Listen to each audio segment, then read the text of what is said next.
gotcha. What style is that? Whole thing.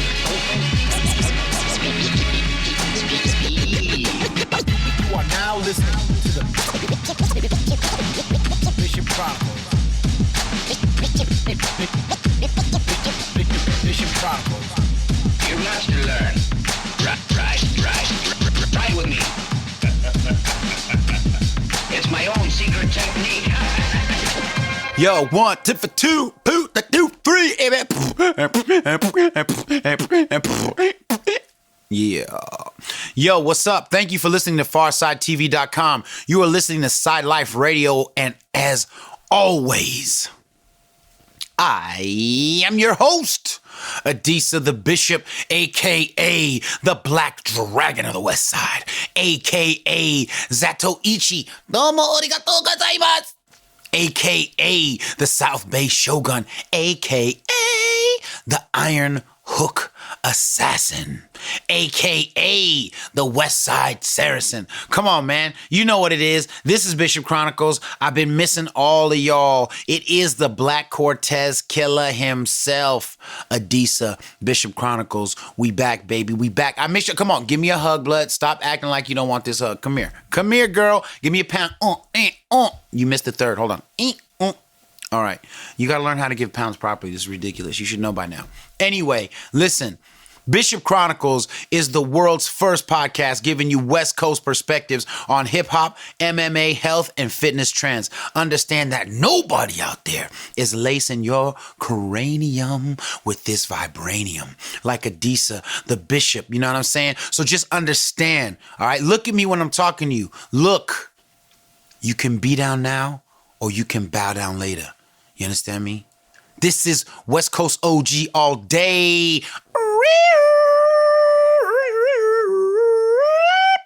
So, thank you for taking the time to listen today. You know what I'm saying? I appreciate you. I've been getting lots of messages on the IG. Don't forget to holler at a scholar, you know what I mean?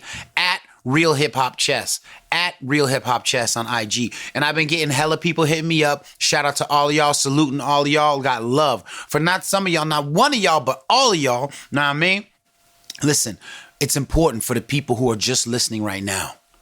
If this is your first time, understand that if you're listening to the Bishop Chronicles, this may not be the best thing. But it sure enough is the worst thing. And then I zoom, shock, zoom, zoom, shock, worst thing. Yeah, you know what I'm saying? Yo, it's what we do out here. You know what I'm saying? We got love for the whole planet. It is a worldwide West Side. But understand, this is the Bay to LA, boy. You know what I'm saying? This is Sacktown, the Bay Area, and back down. You know what I'm saying? So, but I thank you for listening. This is true. I missed y'all. Been doing a lot. What y'all been doing? Hit me. Holla at a scholar. You understand? I want to thank you all for listening. I hope you're having a fantastic day and hope that opens up into a fantastic week. And I really mean that. You know what I'm saying? Me and my man, Mike Realm, you know, he produced this show among other many amazing things. Did y'all see him tearing it down at the Fortnite events in the stadiums? I know some of y'all did because them things was packed, boy. You know what I mean? Mike Realm was tearing it down. Plus, he had that sick Men in Black remix. You ain't even seen that? Man, stop playing. You know what I'm saying? At Mike Realm, Mikerelm, bruh. Devastating devastator. Look, but we both need favors. You know what I'm saying? I need you, whether you're on Spotify, Mixcloud, right, or iTunes, go subscribe. We need that. And if you're on Spotify or iTunes, I need you to leave a comment. You know what I mean? Just be like, yo, this is a dope show, da-da-da, right? And then do me one favor. Just take this show or another show that you like and forward it to one person. Not even asking you to, yo, send it to all your Google contacts, post it on. Listen, send it to one person and be like, yo, I think you would like this. That's all the OG is asking for. Come on, man. I look out. Look out for me. Know what I mean? I look out for me. That's all I'm saying. So real quick, it's time to give heartbeat props.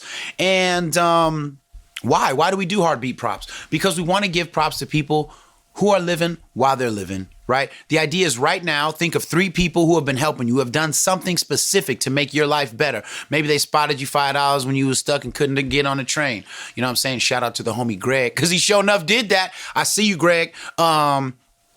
Maybe it was someone who just took a late phone call from you because you was feeling down or sad or confused about something, right? Maybe it was somebody who had to hook up to somebody else that you needed to get your business done or get your grade right. You know what I'm saying? I want you to call them and thank them for real. You ain't got to stay all day. Give them 5 minutes. Just be like, look, I just want to thank you, homie. I just want to thank you, home girl. You know what I'm saying? It's about the heartbeat props. So the first heartbeat props is going to prideclothing.co, at prideclothing.co, killing it with the amazing hip hop and jiu-jitsu lineup of clothes, bruh. Sick, truly sick. Pride Clothing got the sick clothes. They got the Nipsey Hussle Grappling Club shirt. You ain't even seen that? You ain't seen that Ice Cube Lethal Injection shirt? That's my favorite. I don't know which one my favorite is. Plus they got sick rash guards, all kind of dope stuff. And he showed me some stuff that they finna drop. I can't tell y'all about. I can't tell. Look, I said I wouldn't tell. No snitching. That's right. So anyway, go to at prideclothing.co. Check them out. Right? I'm giving a next dope shout out to my homegirl, Tembisa M. Shaka, right? On IG, she's at Official Lip Game. Official Lip Game. Now, if you're really a part of the hip hop industry and the culture, you know how dope she is. You know what she's done for hip hop, from way back panels to the Gavin conventions to doing the copy, writing stuff for Nas and Wu-Tang. She's a factor. Anyway, I just want to shout her out because over the past couple weeks, man, she's really laced me on some life stuff and really kind of laced me on some business stuff because I'm working on my book. She's giving me good advice. And so, yo, shout out to you. Thank you. All right. Next up, my homie, man, I haven't seen him in forever, but we vibe well. Cave Mike BJJ. Yo, my man is a good dude, great dude. Know what I mean? He teaches at the Cave over in Pacifica, California. Check out his jiu-jitsu school. He's been posting some amazing videos on having a dope triangle choke, which, if any of y'all really know me, you know my triangle's already sick. But his videos are dope, and they're helping me look at some angles on triangle defenses, and I'm appreciating them. And he's just a funny dude, and he does well, man. Like his kids are dope. He's got a great kids team, great adults team. Shouting him out. Much respect to at Cave Mike BJJ. You know what I'm saying? Now, my next person for heartbeat props is not even a person. It's hella people. And I'm really not going to do this too often. All right? But I have to do this. My kids. No, I'm not talking about my children's. I do have beautiful children. Aren't they great? They are great. All of them. That's right. I see y'all. But I'm not just talking about my daughter who graduated. I see you, girl. I seen you like, walking across that stage. All right? I'm not talking about you. Although you are amazing and daddy loves you, bring it in. It's hug time. Mwah. Yes, you're beautiful and smart. Proud of you. Happy you're going to college. I love you, girl. Now, I'm talking about all of my kids. I'm a teacher, player. I'm a teacher. I got kids all over the state. I got kids everywhere. Where? Everywhere. Now, that's everywhere for those that can't hang. Zaire, player, great work. Jason, Monica, Nayeli, Chelsea, Lolly, Maya, Orande. I see you with them video edits, boy. You doing it. Plus, what? We ain't forgot. Jasmine, JD, Sean, my young player kill moves. Sean, bro. All right. Jasmine, JD, and Sean were all the first kids in the 7th grade who really learned the HHCF methodology. And that was like 6 years ago, and now they're graduating. And here's my point. So many of those kids from that time, junior high schoolers, hit me up and were like, yo, shout out to Anna. I ain't forgot you, Anna. I'm sorry to all of y'all from the 7th grade who I'm not shouting out. And I'm sorry for all of y'all graduates, you know what I mean, that I taught at Realm Charter School that I'm not shouting out. But I love all of y'all. I'm grateful to you. But you know why? I'm grateful because so many of y'all reached out and said, yo, Mr. Bishop, one of my favorite teachers, appreciate you. Your stuff helped me stay focused. Your stuff helped me graduate. Yo, that really means and meant a lot. It meant a lot, you know? And Sean was even president of the chess club at his school. That's right, because Kill Moves do what he do, boy. And I'm proud of all y'all. Happy to see y'all going to college. Happy to see y'all thugging out in real life and just growing. All right? So shout out to all y'all. Heartbeat props. Much respect. Now, I also have to, I'm not trying to like go in a weird direction. I'm just really being honest. There was a student of mine named Alyssa who passed away this past weekend in a car crash. And I used to coach cheerleading, and two of the cheerleaders were in a crash, and one of them passed away. And the one who lived took a lot of damage, but she's out of the hospital. Really happy for her. And what's up, Sasha? I hope you're still healing well and fast. But Sasha lost her boyfriend and her best friend, Alyssa, in the car crash. And it's been really hard for me, because Alyssa was a cool person, you know what I'm saying? I hadn't even talked to her in about a year and a half or so, but like, she was a good person, and it always hurts when you see young people pass away, especially like she just graduated high school, and it's been weird for me to process her passing so suddenly and without warning. And I hope that, for parents and young people, I'm telling you, if you love somebody, you gotta let them know. If you care about somebody, if you got something unsaid, you need to say it, because life is unpredictable. I would have never, ever thought this would have happened, All right, now trying to move over into some spectrum of positivity, we are going to look at the West Coast word of the week. West Coast word of the week. Yeah, did I mean? All right, this was made popular by Keek the Sneak, and really I feel like FAB. Was it both of them? More Keek, I think. All right. Shout out to FAB, Mr. Fab, for Dope Era clothing. When you see me with that Okanda shirt, yeah, he made that. Dope Era. Look him up. If you ain't got none, get some. It's funny though, because like some people, I think, I could be getting this wrong, and I don't want anybody to jump on me about this, but like, did Mac Dre say yeah did I mean first, and Keek really just like super juiced it up? I don't remember. Somebody lace me right now, because I'm just kind of going off the dome right now. Forgive me if I got that wrong. Shout out to Mac Dre anyway, even if I did get it wrong. You know what I'm saying? Thiz. Anyway, I remember there was some stuff about New York dudes trying to say that like the West Coast dudes was biting them, and that's really not the case, bruh. On the East Coast, I remember back in the day when I would talk to DJ Vlad, like, he would talk about the way that they talk out there.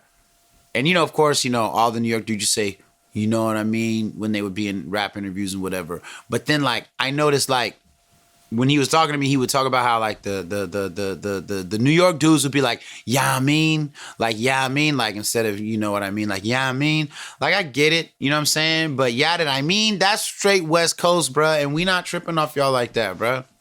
That's Bay Area, bruh. That's the West Coast word of the week. Yeah, did I mean? So crease your khakis to that before you go, rat, you know what I mean? So what have I been up to? Man, I've been chilling.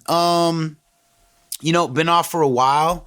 I went to the DMC DJ battle. It was hella sick. Shout out to the winner, Ty Hanswell, DJ Lazy Boy, who took second, and DJ Davers, who took third. And also shout out to DJ Akiko Love. That is my homegirl for real out there. Akiko Love is dope on hella levels. I'm not even talking about the DJ I'm not even talking about that. I'm talking about like her mind is Brainiac style. Hella smart. Just ridiculous. Anyway, good to see everybody who I saw out there. You know what I'm saying? It was really dope because, as usual, Boss Juan, you know what I'm saying, from the Mighty Style Elements crew was out there, and it was hella fresh, you know what I'm saying? But like, has anybody really looked at Boss Juan? Like, Boss Juan looks like he recently escaped a group home for like blind pimps and they dressed him. What is going on with that dress code? That dude is hilarious. You know what I'm saying? I mean, this dude smells like a baby blanket that was vomited on with like old milk and then someone left it in the sun. I got love for Boss. I really do. But this is a true story. I swear to God this happened. This really happened. So remember I talked about respect, hip hop style and wisdom, right? Some people liked it, some people didn't, some people loved it, some people hated it, some people was in the middle. But it was fresh. 100,000 people came through. Wasn't perfect, but it was dope. I stand by it. West Coast for life. Here's my point. So Boss One is there performing, right? Opening for David Diggs of Hamilton fame. And so he's out there in this pastel suit and some kind of fedora. And there's this kid, elementary school kid. And they're looking at him. And they look perplexed. And they look down. They look at him some more. And they look perplexed. And they look down. And I'm like, what's wrong? And the kid turns to me and says, I don't get it. Why is he dressed like the Easter Bunny? And he wasn't. I mean, he was, but he wasn't dressed like the Easter Bunny deliberately. You know what I'm saying? Anyway, shout out to Boss, man. Love you, man. Great job emceeing the show. Went to a party, co-host the show, if it earned. Anyway, beyond that, I went to the Wu-Tang show. Gods of Rap, Wu-Tang, Rakim, De La Soul, and the Pharcyde, bruh. Tore it all the way down at the shoreline. Listen to me. Gods of Rap tour is mandatory business. If it's coming to your town in the future, next week, you gotta go. You have got to go. I met Rakim. Listen, you know me. Right? Met a lot of people in my lifetime. You know what I mean? Kicked it with some legends. A lot of legends. I kicks it with legends still. But I never met Rakim. Man, I went up to him, introduced myself, thanked him for everything he's done for hip-hop, the intelligence that he put in. If you're not up on Rakim for real, you need to just go online, go to YouTube, and pull up Check the Technique, pull up Mahogany, pull up Follow the Leader, pull up Lyrics of Fury, pull up I Know You Got Soul, pull up I Ain't No Joke. This dude is amazing. And his impact on hip-hop, fashion, lyricism, it's unbelievable. So anyway, I met Rakim. That was dope. Then I met Maceo from De La, kicked it hard. Did you know he has like his own company, like Pushing Pies? Amazing pies. Like I had one. Ridiculous. More on that soon. Trust me. Shout out to Maceo, bruh. I called you, call me back. You know, we gonna hook it up. Hey, trust me. And then the Wu. Look, when the entire Wu was on stage, that is a historic moment. They tore it all the way down. Their set was high energy from front to back. DJ Mathematics had a whole DJ set, juggling records, old school style. It was, in a word, impressive. Shout out to RZA and Jizza. Shout out to RZA and Jizza. Shout out to Deck. If you go to my Instagram page, at Real Hip Hop Chest, you can see some of my photos taken backstage. You know what I'm saying? Shout out to Opio from, you know what I'm saying, Souls of Mischief. Shout out to Domino, you know what I'm saying? Shout out to Booty Brown, you know what I'm saying? Shout out to Imani. And Mike Round, bruh, stays wrecking turntables. You know what it is. So, what am I into these days? Really? Man, I'm just taking online classes and working out. Intermittent fasting got your boy slimmed down. I'm feeling good. I'm looking good. You know what I'm saying? You know what the first thing RZA said when he saw me? Peace, God. You lost weight. I'm going to say that one more time. Peace, God. You lost weight. Word. You know what I'm saying? I'm looking kind of fresh these days, but and it's not an accident. I've been working out, been drinking water and tea, staying hydrated. You know what I'm saying? Percolated. Yeah. So shout out to RZA, Jizza, the whole squad for real. Devastating show. I recommend you catch the Wu live on stage for your sake, for real. What am I listening to? Still, just a mountain of lo-fi. I've been spending a lot of time on Spotify, putting together a playlist that I love. Lots of lo-fi. Been listening to a lot of random Kehlani tracks. Been listening to like hardcore hip hop. Sean Price, Jedi Mind Tricks. You know what I'm saying? Like in steady rotation. You know what I'm saying? MC8. You know what I'm saying? Real West stuff. You know what I'm saying? Other than that, what am I reading? You know, the same things, man. I'm reading the same things. I'm not even gonna update my reading list because I'm taking it slow right now, but I'm getting through it. And then the health talk on the real. The thing to get this week is red clover blossom. It's a tasteless flower. You can put it in water and it helps clean your blood. Red clover blossom. That's what you need. That's what you need. All right? Just put it in there, maybe with a green tea bag, and then make some lemon juice or some honey. It's really good for your blood system. Look it up. A lot of people say it has many powerful cancer-fighting properties. Okay? Red clover blossom. That's what's up. Now we're going to get to the center of the shrubbery maze, where we get to this interview, where we talk about hip-hop history. One of the biggest problems in hip-hop history is everybody bases it off of the New York narrative, which may or may not be wholly secure. Go online, look it up. People talk about DJs in Queens that was doing stuff before BAM, or even at the same time as BAM. And then people look at different aspects of hip-hop dance that came from the Bay, that came from Fresno, right? That came from Los Angeles, right? That's not b-boying, but it is hip-hop dance. You feel me? And so one of the things we're going to do on Bishop Chronicles is start talking about hip-hop history. And so we have the one and only Eric Arnold, all right, of Oak Culture. Oak Culture. This dude did a lot of the history, the local history of hip-hop here at the Oakland Museum in California for respect. But before that, I'm telling you, this dude wrote for The Source, tons of other publications, 4080. If you remember 4080, it was a big deal for a reason. And man, it's been out of control. The stuff that he breaks down, how he really breaks down that hip hop started in 1964 in Oakland, California. I want you to think about that. This is real stuff. All right. So now we're going to jump into that. Have a blessed one. Oh, you know what I've been listening to? I didn't tell you, yo. I'm lying. I've been listening to @Michael Wall Street, a.k.a. Mike T. @Michael Wall Street. He got a track out right now called Die Rappin' Hard. You need to go to follow him on Insta right now. He has been killing the mic for years. Michael Wall Street, a.k.a. Mike T, Die Rappin'. Check that out. Now we're going to jump in. Shout out to Oakland right now. This is a real Oakland-centric show, by the way. You know what I'm saying? It is a worldwide West Side. People need to understand the rap contributions to Oakland because there are many. I know you know some. I know you know some. But there's more. And you're about to learn them right now. When me, Uno Nuno, Adisa Banjoko interviews Eric Arnold. Tune in, open your mind, holla at a scholar. What's happening? Peace to the planet. You know what it is. Adisa Banjoko, you know what I'm saying? South Bay Shogun, you know what I'm saying? AKA the Iron Hook Assassin, you know what I mean? AKA, you know what I'm saying? The Black Cortez Killer. You know, we chilling. I'm in Oakland right now with one of Oakland's finest. And I'm not talking about the police. I'm talking about the one, the only Eric Arnold, a.k.a. E-Scribe. What's happening, player? What up?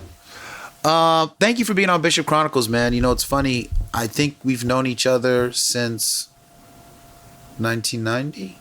I think it was a little bit later, actually. I'm not sure, because I feel like I met you at Santa Cruz, but I'm not sure. It's possible. I mean, I know definitely for sure that you were one of the OG writers for 4080 magazine that I used to edit. This is true. That's actual factual right there. Shout out to 4080. Right? 4080 was one of the sickest mags in hip hop for sure, and definitely the sickest come out the Bay, I think, in terms of hip hop. And you know what? Record company people are still shady.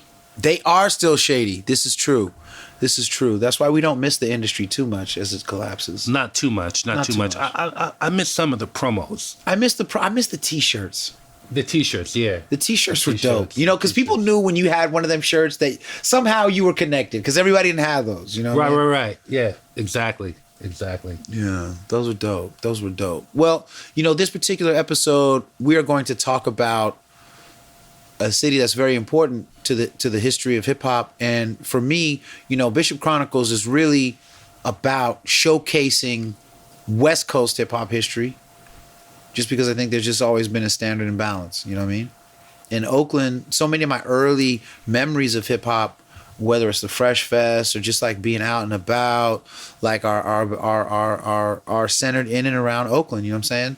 So I wanted to talk to you because, you know, outside of my long history of knowing Eric, you know, he was a huge part of being in Respect, Hip Hop Style and Wisdom. Why don't you let everybody know what you put together? Because it was fantastic. Like, this was like one of the most talked about aspects of the exhibit. So I want him to break it down. So I researched 5 decades of hip hop history and put together this timeline based on my original research, and then I did an expansion actually of an article that I had done for Complex back in like 2011 called the Bay Area Rap Atlas, and that was about 25 locations where hip hop history happened in the Bay Area, and for the Oakland Museum exhibit, I expanded it to about 45.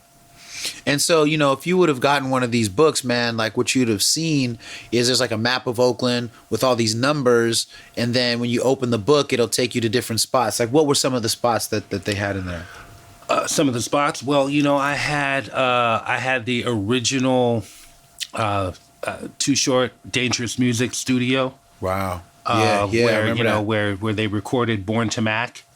I had the original studio for APG Crew. Action You Pack know, Gangsters, where they boy. recorded Action Pack Gangsters. I had the Henry J. Kaiser, where I saw Public Enemy with NWA. That was crazy. Back in the day, yeah, that was a wild show. I had Infinite Studios, where they recorded I Got Five on It, you know, the remix to that with E40 and Richie Rich and Shock G, and I had some, you know, some Cuddy spots. Like I had Okokole, which is like this cafe in Berkeley where Lyrics Born recorded, actually wrote the lyrics to Later That Day. Wow, that's crazy. You know, and so I'll tell you my first Oakland hip hop memory. You know, and it's important to remember that, you know, I come from the burbs. So my boy who used to live in the city, his name was Jay, and Jay used to steal his mom's car all the time. And she had this kind of long, it looked like a Cadillac, it wasn't a Cadillac, but we called it the Green Bullet. It was just a long American car of some random make. Like a Buick Regal? Yeah, man. But it was weird. It was a weird car. And so he would steal it. He would come by my place. He lived in Lakeview. He would come to San Bruno and we would shoot out. So I remember, I don't know where we were, but here's what happened. It was a hot night. We were sitting at the intersection. And as he pulled up to the stop sign, we looked to our right. And there was this dude. He looked to be about 25. He was yoked. He was dark skinned. He was yoked. He had a navy blue with white trim TI sweatsuit. He was sitting in a navy blue 2-seater convertible Mercedes Benz. It had coke white seats. He had a fat chain around his neck. He had a red-nosed white pit bull in the passenger seat. And he was playing one of the songs from LL Cool J's I'm Bad album, but I'm Bad was not out. It was Let's Get Ill. And LL was like, hitting hard like Haystacks Calhoun, calling me a sucker boy, you pushing the broom. And he was banging it. And he had a jerry curl, and he just looked to his left and looked at us, and I was like, I have no idea what he's doing in his life, but I want everything that he has right now. And he just punched it. Boom! And he was gone. And I was like, man, Oakland is the bomb. I gotta be out here more. You know what I'm saying? And that's one of my most vivid Oakland hip hop memories. Well, actually, it would probably be Eastmont Mall before then. But I remember that moment. And I remember going to the Fresh Fest and all that. But like, when you think about Oakland and hip hop, how does it start for you? Like, what's your estimation of when hip hop starts in Oakland? What is happening? And let's talk about how it evolves. Well, you know, the interesting thing about Oakland and the Bay Area in general is that it kind of exists on a prehistory level with hip hop.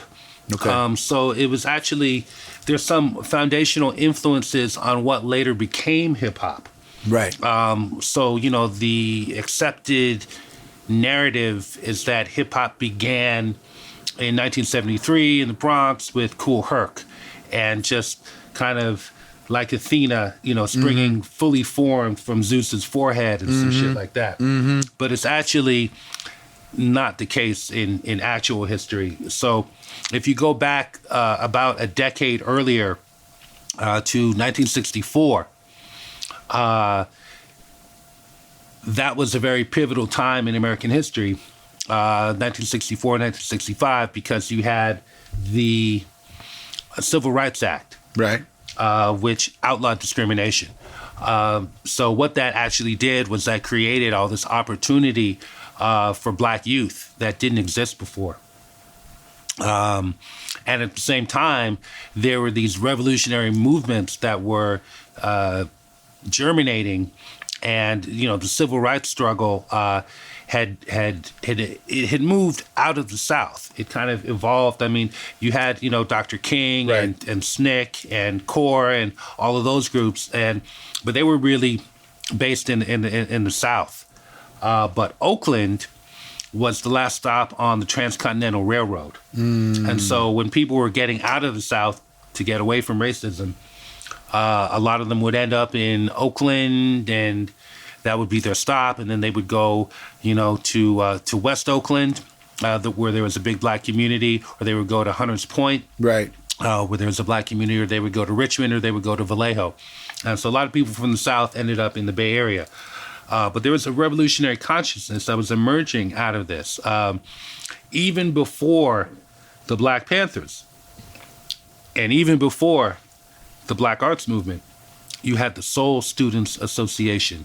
The Soul Students Association. I am not familiar. Yeah, and they were at I think they were at Merritt College, or Merritt and Laney. Okay. It could have been Laney, but this was like in 1964. And that was sort of like a revolutionary youth movement. It was a literary movement. They put out a journal. They were organizing. They were doing the knowledge, but it was also very cultural. It was all about embracing black identity and Afrocentric culture. And then the next year, 1965, the Black Arts Movement was founded. Now, that was founded in New York by Amiri Baraka and Sun Ra and, members of the Last Poets.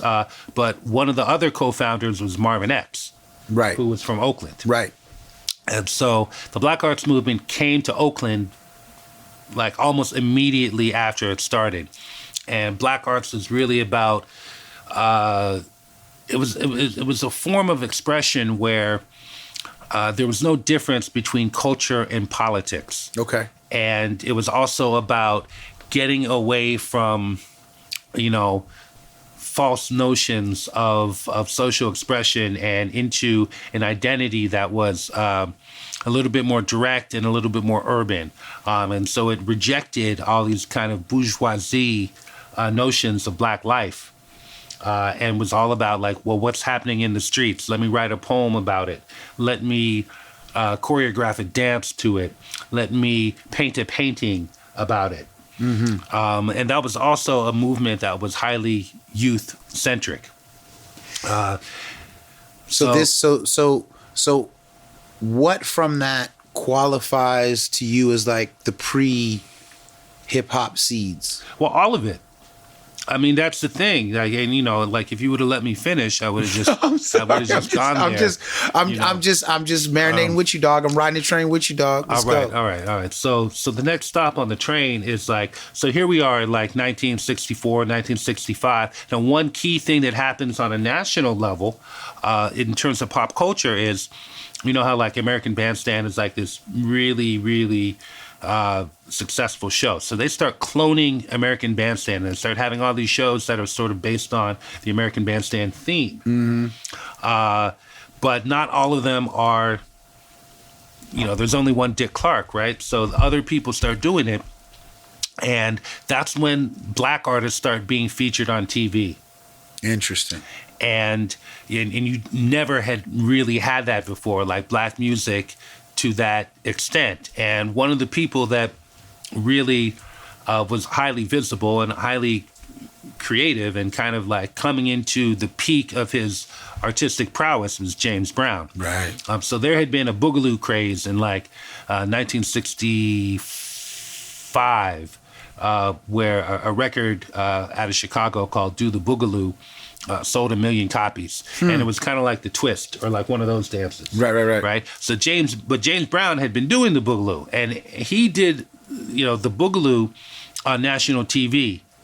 And kids in Oakland started imitating that. And even though like nationally people moved on to other dances like the Watusi or whatever, the kids in Oakland started innovating around boogaloo.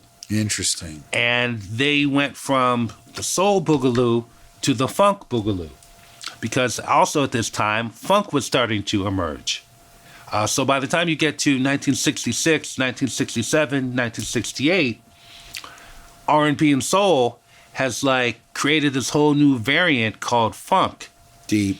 And James Brown may be the father of the funk, but another very influential person was Sly Stone. Yes. And Sly was out of Vallejo, but he had been a DJ on KDIA, actually on K-Soul, which was a Bay Area radio station. Yeah, I used to listen to K-Soul. Out of San Francisco. And KDIA. He had his DJ career, and then he got his, signed to a label and did his music career and just started like innovating with funk. So his funk was different than James Brown funk. Now, at the same time that this was happening, the funk was happening and the boogaloo was happening, the Black Panthers were also happening because they were founded in 1966. So 66 to like 1970 were kind of like the heyday of the Black Panthers. And they just became a phenomenon. They established the 10-point program, and then they took over the state capitol in Sacramento. I remember that. And, walked into the state capitol armed. They had shootouts with police. They were very media savvy, so they were on TV a lot. And within like 2 years of being founded, they had 28 chapters nationwide. Yeah, I remember looking at that footage of the Panthers when they took over the state. So check this out. Crazy. So in 1968, the Panthers opened up an information office in Bronx River. What? Say that one more time for the people in the back. In 1968, the Panthers opened up an information office in Bronx River. Okay. Now, Bronx River at that time was pretty much inundated with street gangs. Yeah, for so sure. You had the Black Spades, you had the Savage Skulls, you had the Seven Immortals. I mean, it was just... It was wild. Like, just imagine the Warriors, the movie The Warriors. But for real. For real. Yeah, without no Hollywood added on to it. I mean, and so the Panthers, they had this idea that they could revolutionize the street gangs, and they could revolutionize the pimps and the hustlers and the dope dealers, and that they could share the knowledge and introduce these brothers to some ideology. Right. Because one of the aspects of the Black Panther program was political education. Right. So gang members, who were like teenagers, like started coming in there, and one of the people that came in there at a very early age, he might have been 12 or 13, was the guy who would later become Africa Bambaataa. Now, the reason that I point that out is because when you look at like the philosophy of the organization that Bambaataa created, the Zulu Nation, it's very revolutionary, and it was definitely influenced by the Black Panthers, influenced by Sly Stone. Sly was actually the first to use a drum machine, an electronic drum machine, and how ubiquitous did that become to hip hop? Dang. Yeah, man. And so it's like really just the original conception. And then you look at the Boogaloo dance. The Boogaloo dance actually became, because what we now know as popping that actually started with Boogaloo. Wow. The pop, and that preceded the up rock and the b-boy moves, and then later on they became synthesized, and now it's all under the field of hip hop dance. But Boogaloo was actually the first aspect of hip hop dance before there was even a thing called hip hop culture. There was Boogaloo culture. Wow. See, this is why I had to come sit with this man. Now, do you want me to keep going? I do. I want you to keep going. Break it down some more. So, we start getting into the late 60s, early 70s. So Sly Stone has a couple of number one hits. He makes a record called There's a Riot Going On. His bass player, Larry Graham, invents the slap bass line. Boom, boom, boom, boom, boom, boom, boom, boom, boom, boom, boom, boom. And then that just becomes like a sound that just takes over black music. And the difference between Sly and James Brown already had a sound. So right. The James Brown funk was like a harder, more regimented version of what James was already doing. Sly took it in the other direction and became looser. So he started emphasizing the space between the music and not so much guitar, but more the interplay between drums and bass. But it was also a little bit darker. Right. Also a little bit darker. And so that starts to take over like black music, and Miles Davis he's very influenced by Sly. So he makes a jazz fusion record called On the Corner, which has all these techniques that we would later become ubiquitous in electronic music, like tape loops and using sitars and all these. This is before there were digital samplers. Okay, so I was talking about Miles Davis and On the Corner, and how that was a record that was very influential. Now, one of the musicians who played on the Corner was this keyboardist called Herbie Hancock. So On the Corner didn't sell very well. The critics panned it. Audiences couldn't understand it. It was dense, dark, and deep. Right. But it was also very influential. Musicians loved it. So then the next year, 1973, Herbie Hancock recruits this band called the Headhunters from Oakland, California. They make an album called Headhunters, and it goes on to be the best-selling jazz album of all time. That's one Watermelon Man? That has Watermelon Man, which was famously sampled by Supercat. Dude. On Dolly My Baby, the Dolly My Baby remix, which was one of the first appearances of Biggie Smalls. You know what's crazy about that record? One, I just pulled it up on Spotify and I put in this little playlist, but I actually realized that's the second record, like as a child, that I knew how to like put on the turntable and play without like dragging the knee. You know what I mean? Like having control over just the coordination. The first record I ever could put on a turntable was the Beatles' Revolution. And then the second record that I could remember always playing was Watermelon Man. That's crazy. Yeah, Watermelon.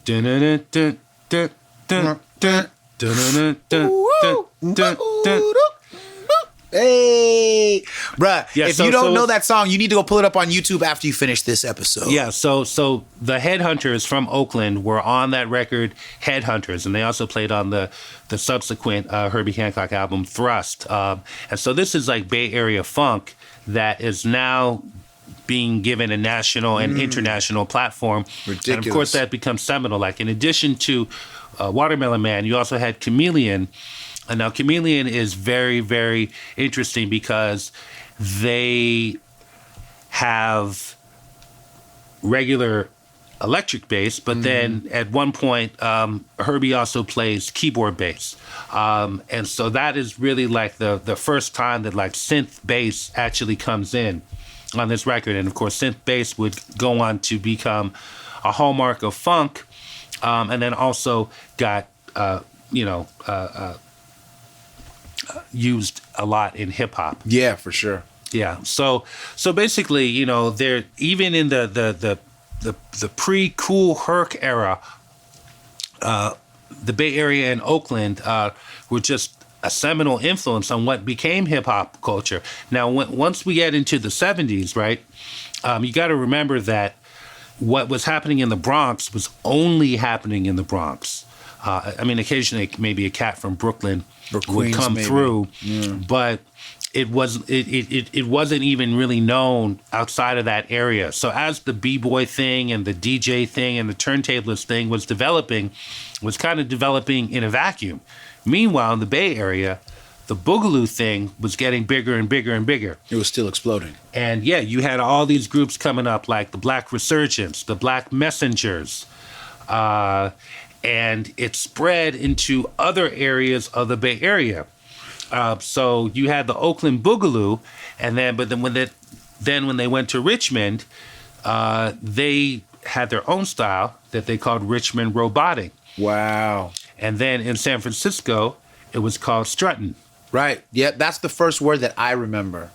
When in 1983, Lafayette and Britt had a strutting routine that they did for the talent show in 1983, and they were strutting.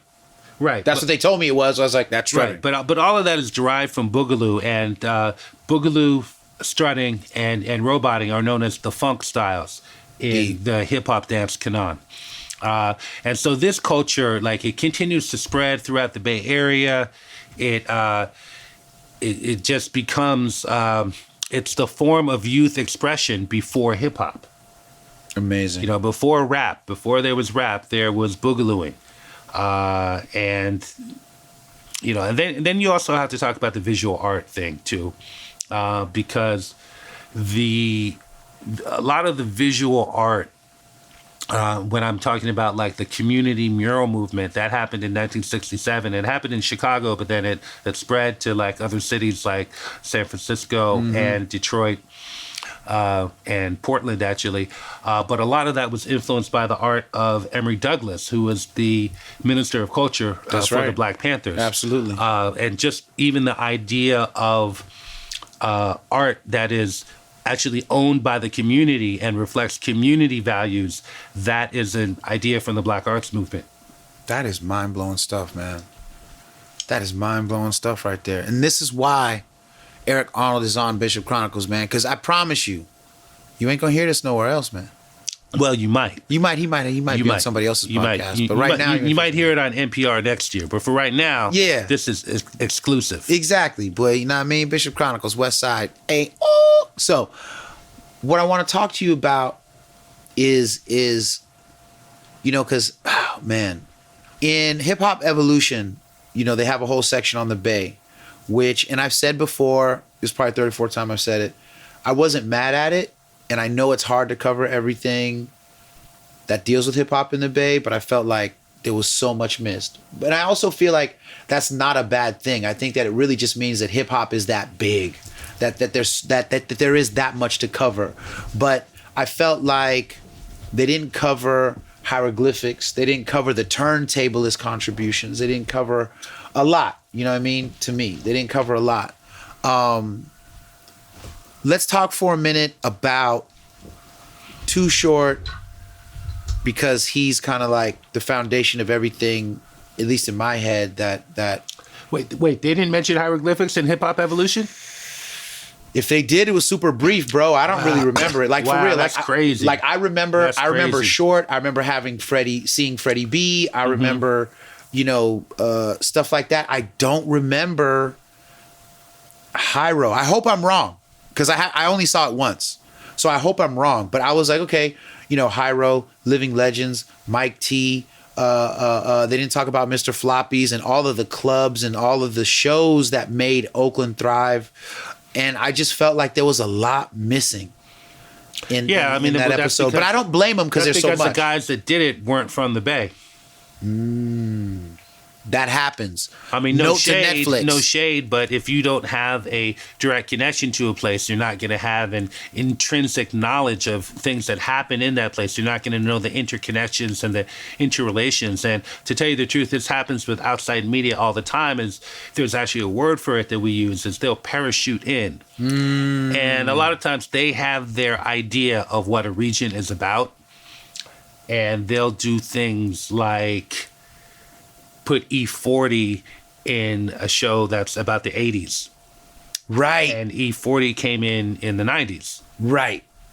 That So, happens. you know, but it's only because like E40 is one of the most recognizable rap artists from the Bay, and so they're somehow thinking that they're not going to be credible unless they shoehorn 40 a decade earlier than when he actually should be appearing. That's deep. That's deep.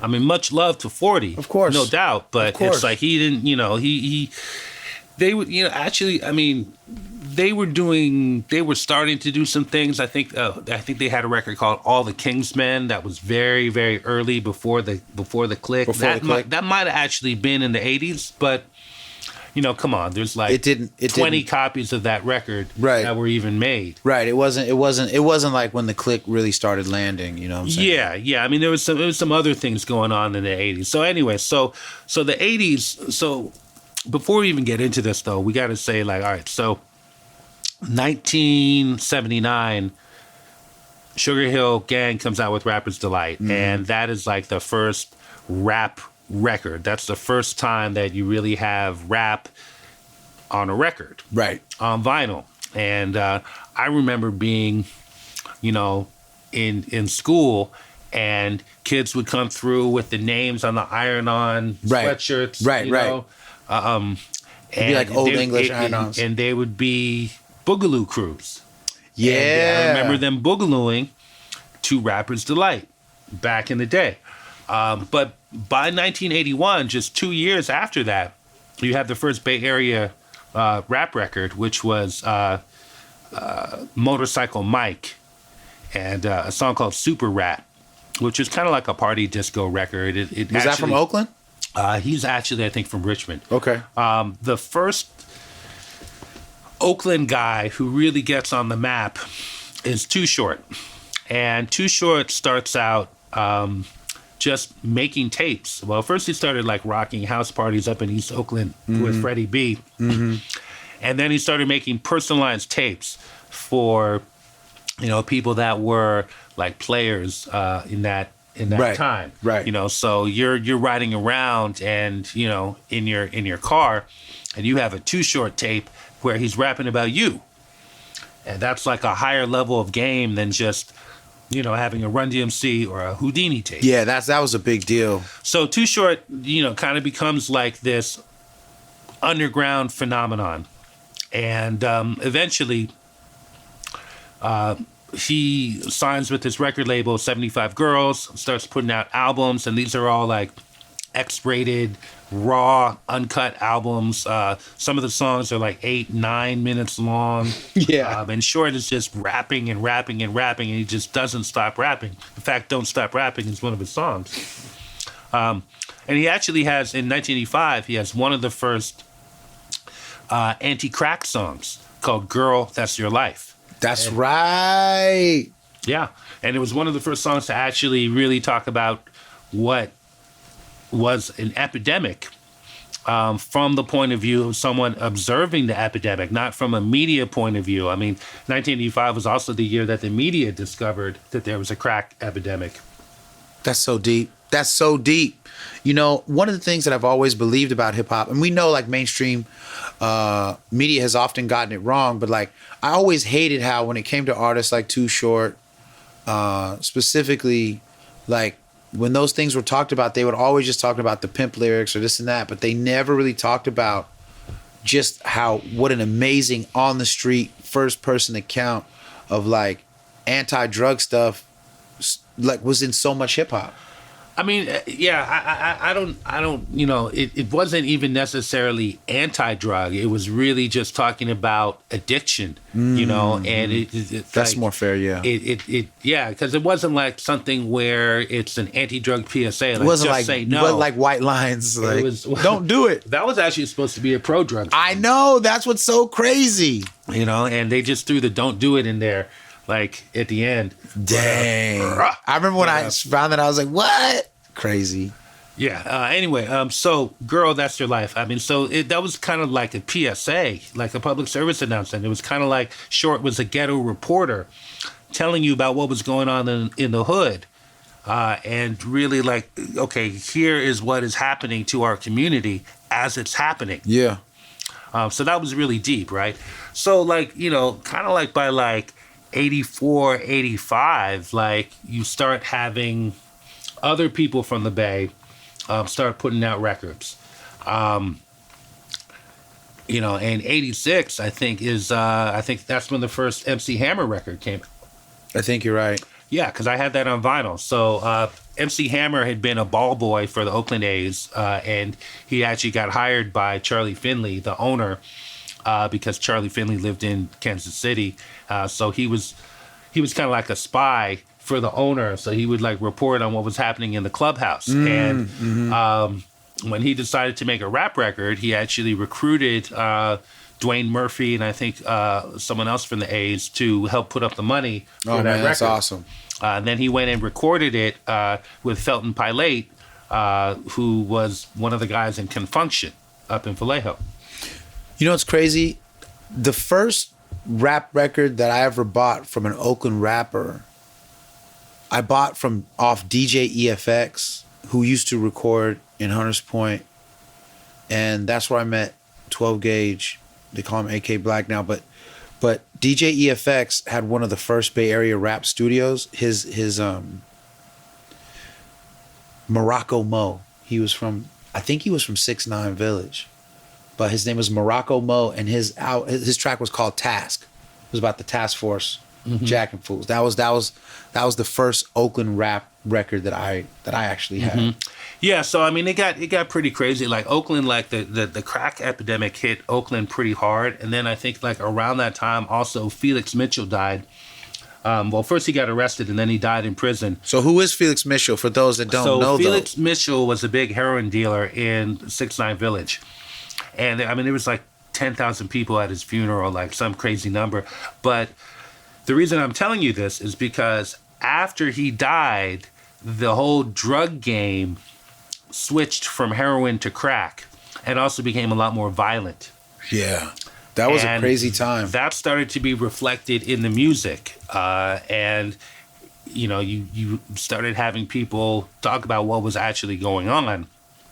And it was really some gangster shit. For some people, it was economics, but for other people, it was gangster shit. And then there were other people that were dealing with addiction. And, you know, it was something where, you know, it didn't just hit young people. I mean, you had parents and even grandmothers that got caught up in that. So it really hit the black community in Oakland pretty hard. And you had homicides like start to rise. And during that time, like Oakland was just, it was super gangster. Like it had a reputation really rowdy, that you didn't go there unless you had a real good reason to be there. But anyway, in 1987, Too Short releases his third album. I want to say his third album. Actually, it's his fourth album because he had 3 albums on 75 Girls. And then he does Born to Mac, which is the first album from Dangerous Music. Yeah. And that sells like more than 100,000 copies independently and gets him signed to Jive RCA. That particular album, the reason I got that album is because I had an uncle who used to live on Cuthbert Street in Oakland, and someone stole his GMC Jimmy truck. They jacked it, and they crashed it, and that was the only thing that survived the crash. They popped that tape in, crashed it, and then ran off. And that was the only thing that survived the crash. He was like, "Do you know who Too Short is?" And I was like, "Nah." He was like, "Well, here's a tape. It's the only thing for my car." So Born to Mac, it has a song on it, Dope Fiend Beat. Yeah. And that's just like a Bay Area classic, right? But that's also probably the first time that a lot of people heard what is now Too Short's signature phrase, "Biatch." Yep. And, you know, so just got to keep it real. Got to give a shout out to that because Dope Fiend Beat was just a phenomenon. Everything. And they actually played that in when Run DMC played the Oakland Coliseum. They actually played that, and the whole crowd just went wild. By 86, 87, 88, you start to have like more people from Oakland. Like MC Hammer was a regional phenomenon. 88, he gets signed to Capitol. You had APG Crew out of West Oakland. They were actually a collective. They were it wasn't just one group. It was like 3 or 4 groups and different amalgamations. There was Mellow Mar and Turntable And then T. 415, and right? When does J-Cut. 415 come And out? so 415 comes out. 415 is actually after NWA. So NWA comes out in like okay. 1988. Yeah. And then the next year, 1989, 415 comes out. Yeah. And so 415 has this album that is just super popular in Oakland and the Bay Area. I used to get calls for it when I was DJing on the radio in Santa Cruz. And they would be like, hey, man, you got that 415? Yeah. And one record in particular that they did just becomes an all-time classic, which is Sideshow. So that's really talking about the sideshows, which were sort of like, it started from like the idea of high-siding, of, you know, you have your muscle car, you got some candy paint on there, you got some fat rims Some fresh on there, rims, yeah. and you're going to go around to Eastmont Mall and just cruise around. And then they started having like these gatherings of sort of like, you know, impromptu car shows after the mall closed. Mm-hmm. And, you know, it might be like 200, 300, 400 cars up in there. And it's so big that the police really couldn't shut them down. And so once again, you have the ghetto reporter reporting on what's happening from an inside perspective. And that's Richie Rich. Yeah, Richie Mr. Raspy. Rich. Yeah, that's Rich Rich. So Richie Rich does a song called Sideshow, and that just becomes an all-time Bay Area classic, which takes us to the next year, 1989, when Digital Underground emerges, and they come out with the Humpty Dance, which changed the game. which becomes an MTV hit. Yeah, they got signed to Tommy Boy Records, and they put out Humpty Dance, and that becomes like a major hit. Man, come on, man. Off the chain. Yeah, so you know that. So that era, that like the late '80s, early '90s, is such a golden really time, just a real golden era for hip hop and golden era for Bay Area. Then by the time you get to like 1991, 1992, along comes Hyro, a hieroglyphics crew. So Hyro was like a group of kids that loved hip hop, and they all went to like Skyline High, and they loved the crate digging aspects of it. And so what is crate digging for the youngsters? So crate digging is when you dig in some record crates and you find like some obscure record. It could be a funk record, it could be a jazz record, maybe even a rock record that might have a breakbeat on it, and then you loop that breakbeat. Yep. That's digging so like in the James crates, Brown, kids. Funky Drummer is a breakbeat. Yep. You know, for example. Yep. And so what Hyro did, though, what was so interesting is on their record, on the 93 Till Infinity record that Souls of Mischief put out in 1993, they didn't really use recognizable breaks. They found some stuff that was like super obscure that no one else had used. And so when they came out, a lot of people didn't even think that they were from the Bay Area. They thought they were from the East Coast. A lot of people thought that. I remember being a writer back then, and a lot of people thought that. But these kids were like straight out of East Oakland, 82nd Ave. You know, and they were really some hip-hop nerds, but because their neighborhood was so tough, Yeah. you know, they weren't that nerdy, Yeah. but they kind of were. I mean, Yeah. they weren't nerds. They were nerds when everyone else is a gangster. Yeah, exactly. It's easy to be nerds in that. But in I that also pool. gotta give a shout out to Dell, because Dell actually dropped before Souls of Mischief did, and so he had this album. Dell is Ice Cube's cousin, and Yep. so Dell wrote A Gangster's Fairy Tale, Which was a big record for Cube, and everybody always talked about that. Yeah, and then he got a record deal with Elektra. I think Dante Ross actually signed him to Elektra, Shout out to Dante. and you know that's the same guy. He also signed De La Soul. Yep. And so he puts out I Wish My Brother George Was Here, which is like this straight funk record. And I think that record went gold. And, and it's kind of on from there. At the same time, Hammer had put out Please Hammer Don't Hurt 'Em, which is the first rap record to sell 10 million copies. So the Bay Area is balling when we get into the early 90s, and that continues through the mid 90s. People forget how big Hammer was. Like, we can say that Hammer was big. Like, at that time, man, that dude was, his success was truly unprecedented. I mean, he man. had a Saturday morning cartoon show. Out of control, dude. You know? Like, who else has a Saturday morning cartoon show? Like, Come on, man. That was ridiculous. yeah, that was off the chain. So then, by the mid 90s, you start getting a whole nother generation of people from the Bay Area that start coming up. Groups like The Coup with Yeah. Boots, and they got signed to Wild Pitch.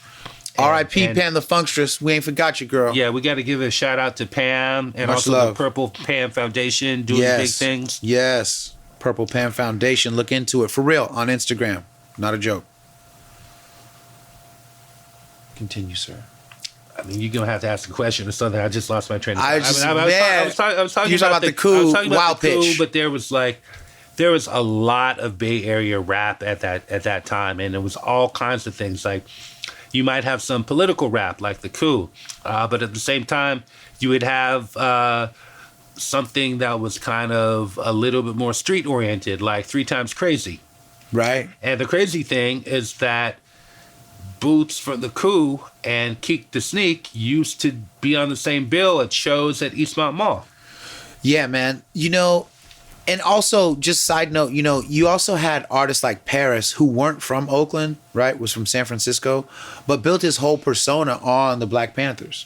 Yeah, he called himself the Black Panther of hip hop, and he got signed to Tommy Boy, put out Break the Grip of Shame, which went gold. Yeah, Devil Made and Me then Do he It, got- man. And Crazy. then he got gaffled by the censorship crisis. He did.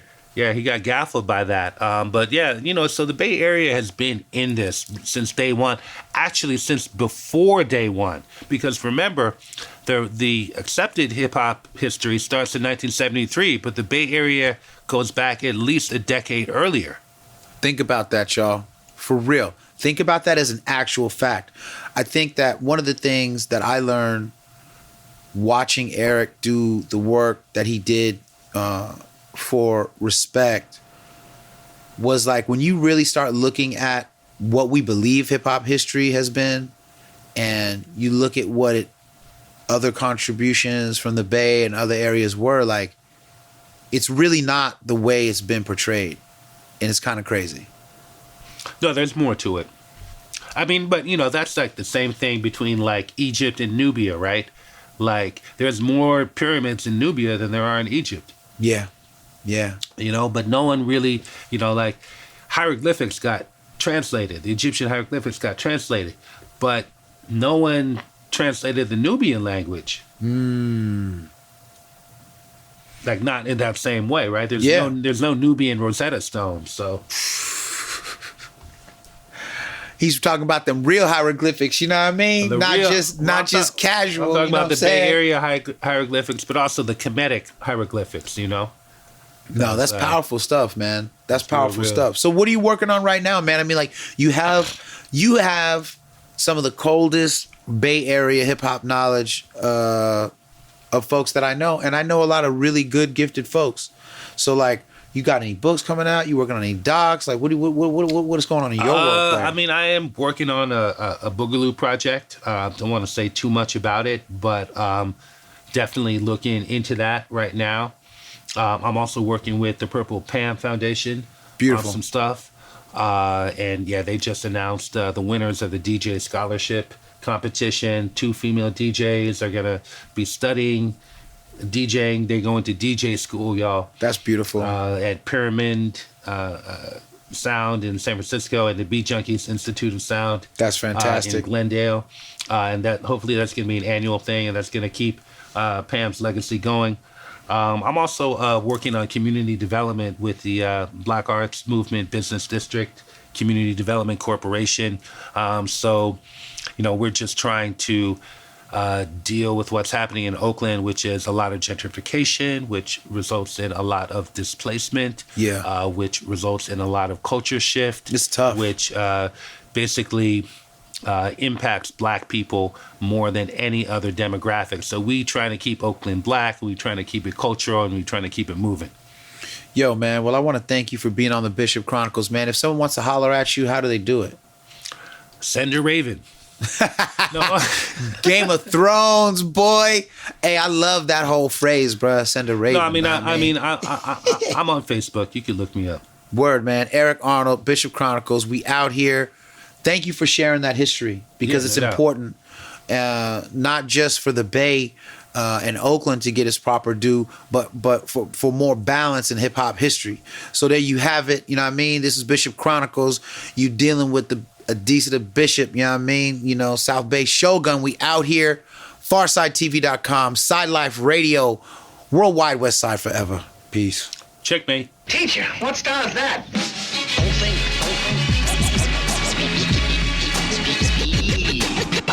You are now listening to the Bishop Chronicles.